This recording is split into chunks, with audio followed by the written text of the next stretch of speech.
মাদকের স্বর্গরাজ্য কুষ্টিয়ার সীমান্তবর্তী উপজেলা দৌলতপুর।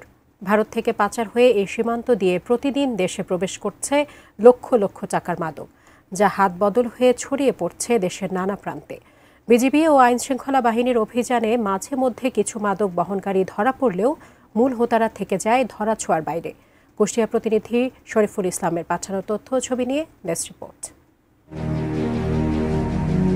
দৌলতপুর সীমানায় ভারতের সাথে ৪৬ কিলোমিটার সীমান্ত, তার মধ্যে ১৮ কিলোমিটারে ভারতের কাঁটাতারের বেড়া, বাকি সীমান্ত এলাকা রয়েছে উন্মুক্ত। সে পথে রাতের আঁধারে সীমান্তরক্ষীদের চোখ ফাঁকি দিয়ে নানা কৌশলে চলে আসে লক্ষ কোটি টাকার মারাত্মক সব মাদকদ্রব্য।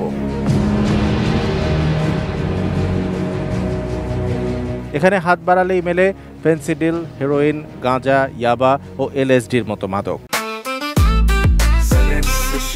জেনেক্সে শিফট করো, লাইফকে লিফট করো। এটিএন নিউজের ক্যামেরায় মাদক পাচারের কথা স্বীকারও করে ক্যারিয়াররা।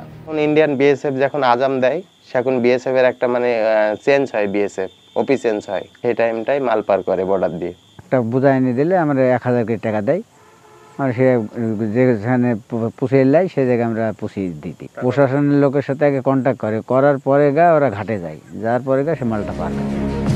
আইন শৃঙ্খলা বাহিনীর অভিযানে মাঝে মধ্যে কিছু চালান ও এর বহনকারীরা ধরা পড়লেও মূল হোতারা সবসময় থেকে যায় ধরাছোঁয়ার বাইরে। নেপথ্যের গডফাদারদের আইনের আওতায় আনা না গেলে কমবে না মাদকের ভয়াবহতা, এমনটাই মনে করেন সচেতন মহল। যুব সমাজের ছেলে পেলে এখন নষ্ট হয়ে গেছে, সব ওদের কাছ থেকে খুচরা বিক্রয় করে, তারা খায়, হাতের নাগালেই তারা মাদকটা পাচ্ছে এবং এটা পেয়ে কি হচ্ছে সামাজিকভাবে এটার ইফেক্টটা পড়ছে।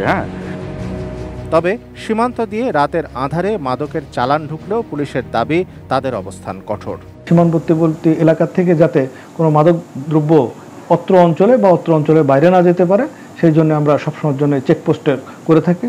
এছাড়াও আমাদের বিশেষ নজরদারি রয়েছে। Shamsul Arefin, desk report, ATN news.